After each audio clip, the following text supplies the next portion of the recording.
Welcome back to Soft Spoken English, the place where we learn English through heart-touching and real-life stories. Don't forget to like, share, and subscribe to Soft Spoken English. Hello, my friends. Welcome back to Soft Spoken English.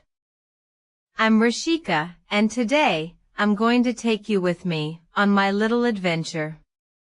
It's not just a trip. It's a fresh breath after weeks of the same routine.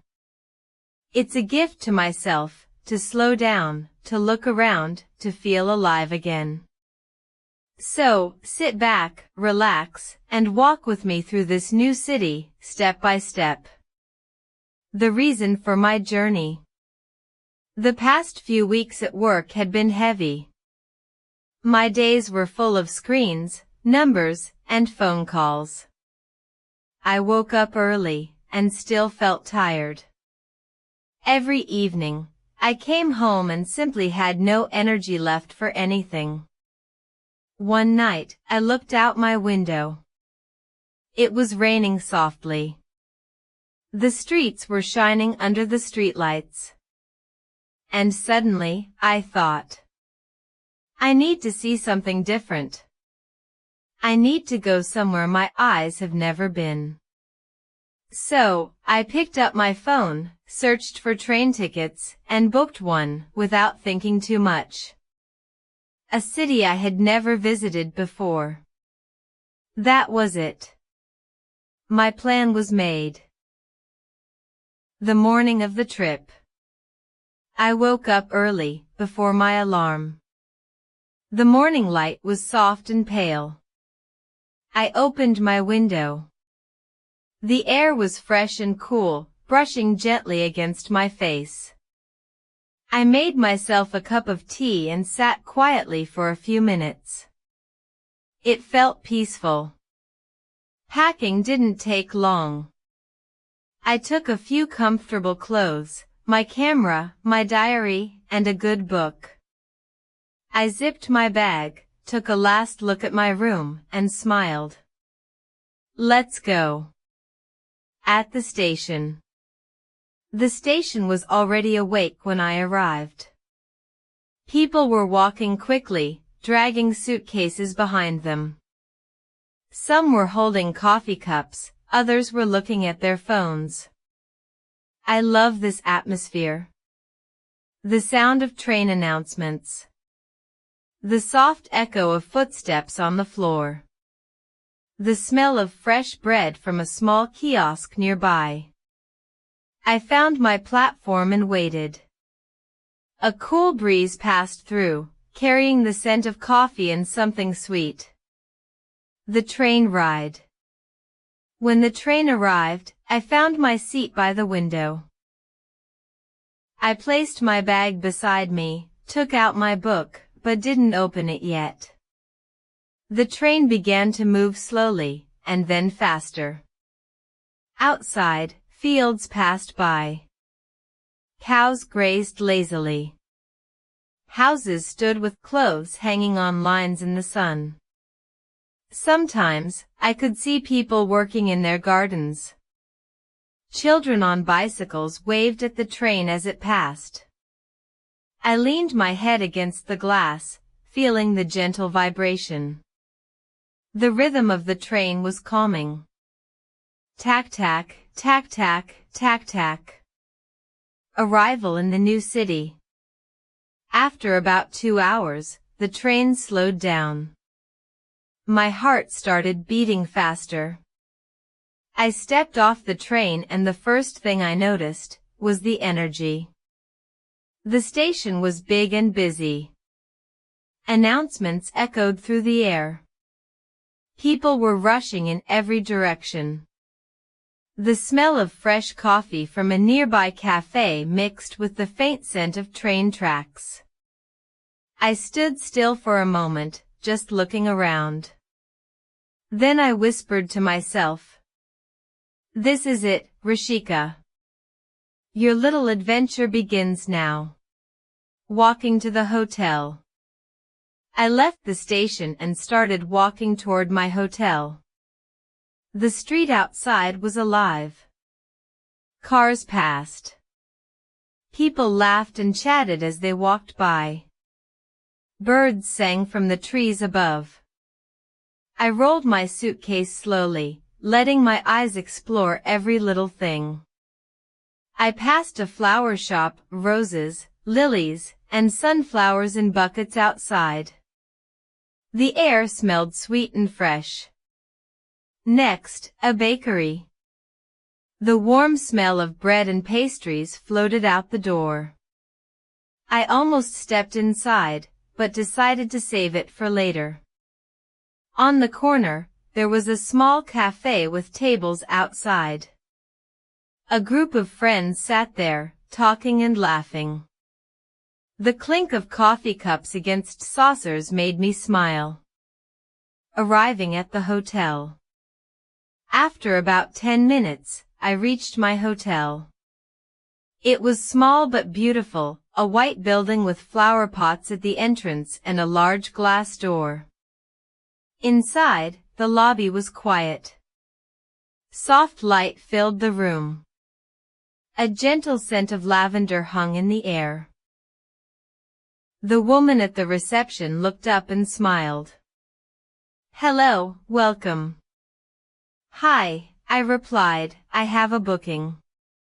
My name is Rashika." She checked her computer, nodded, and handed me a key. "Room 304. Enjoy your stay." First moments in my room. The elevator was slow, but I didn't mind. I enjoyed the soft background music playing inside. When I opened my room door, I felt happy right away. The room was simple but perfect. A soft bed with white sheets. A small desk by the window. A painting of the sea hanging on the wall. I placed my bag down and walked to the window. From there, I could see a quiet street with green trees and people strolling slowly. I sat on the bed, took off my shoes, and let out a small sigh. This feels good. Afternoon exploration. After resting for a few minutes, I grabbed my phone and water bottle and went outside. The city was full of life and color. Shops sold handmade jewelry, postcards, scarves, and candles. Street musicians played cheerful tunes. Children chased pigeons in the square. I walked with no plan, just letting my feet choose the way. On one small street, I found an artist painting. His canvas was full of bright colors, and his hands moved with confidence. I stopped for a moment to watch him work. A peaceful park. A little further, I discovered a park. It was calm and green, with tall trees and soft grass. Families were having picnics. An old couple sat on a bench, holding hands.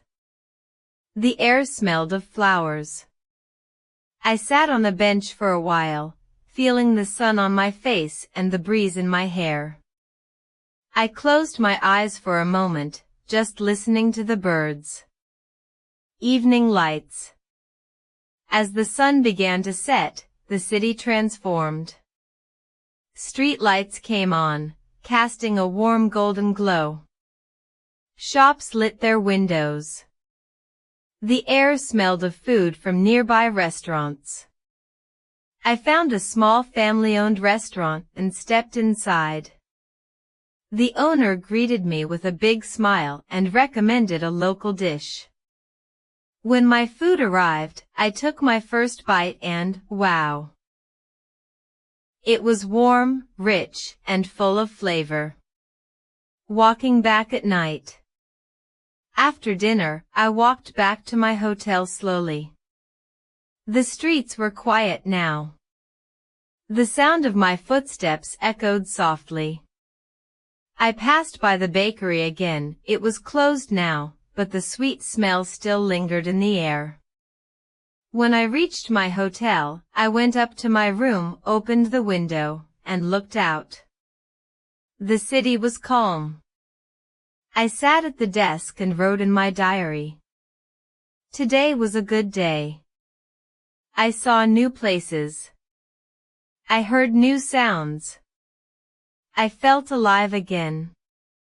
Then, I got into bed, closed my eyes, and smiled. Already dreaming about what tomorrow might bring. Vocabulary and phrases. 1. Survive. Meaning, to continue to live or exist, especially after a difficult situation. Example, I survived my first day at work even though I was very nervous. 2. Public. Meaning, a place where many people can see or hear you. Example, speaking in public makes me nervous. 3. Heart was racing. Meaning, when your heart beats very fast because you are scared, nervous, or excited. Example. My heart was racing before I gave my speech. 4. Take a deep breath. Meaning, to breathe in deeply to feel calm. Example, she took a deep breath before starting her presentation. 5. Struggle. Meaning, to have difficulty doing something. Example, I struggled to remember the English word. 6. Embarrassed. Meaning, feeling shy, uncomfortable, or ashamed. Example, I was embarrassed when I forgot his name. 7. Smile politely. Meaning, to smile in a kind but formal way. Example, she smiled politely when the stranger asked for help. 8. Reply. Meaning, to answer someone. Example, I replied to his question in simple English. 9. Confidence. Meaning, the feeling of being sure about yourself.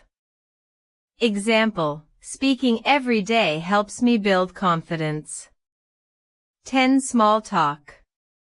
Meaning, friendly conversation about simple things like weather or daily life. Example, we had some small talk before the meeting started. 11. Panic. Meaning, a sudden feeling of fear that makes you unable to think clearly. Example, I panicked when I couldn't understand the question. 12. Encouragement. Meaning, words or actions that give you hope and confidence.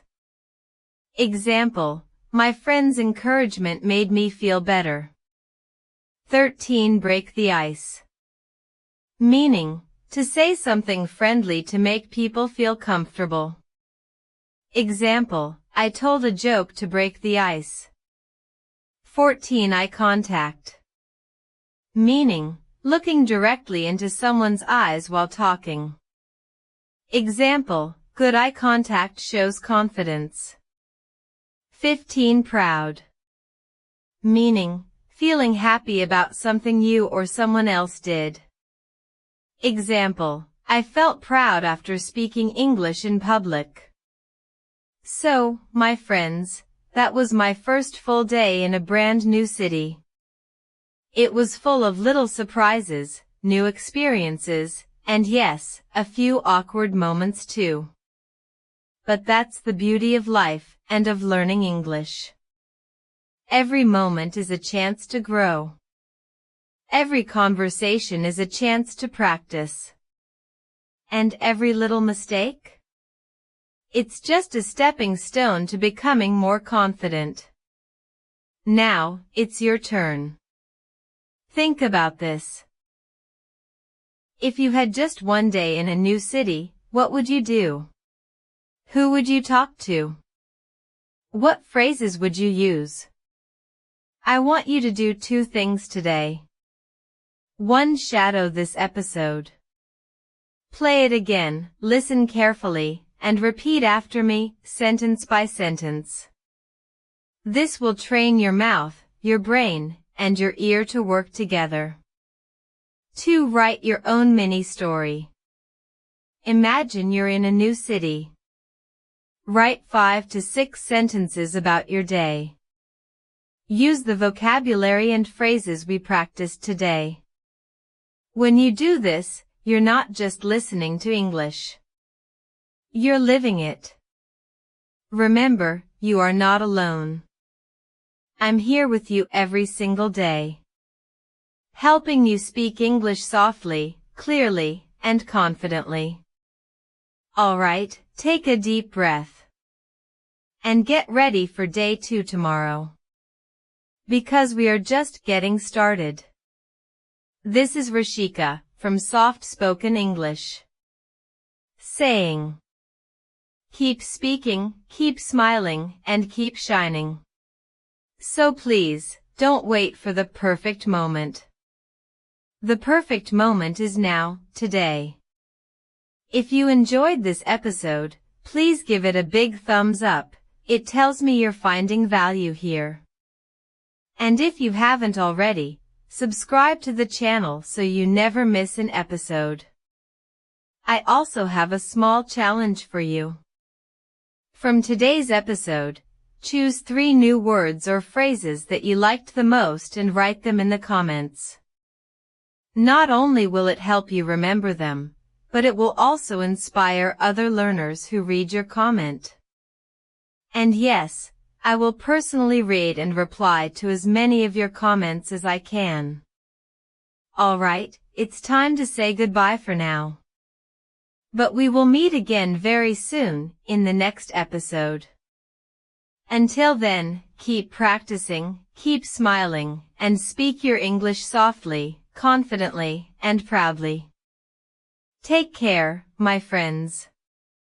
You're doing better than you think.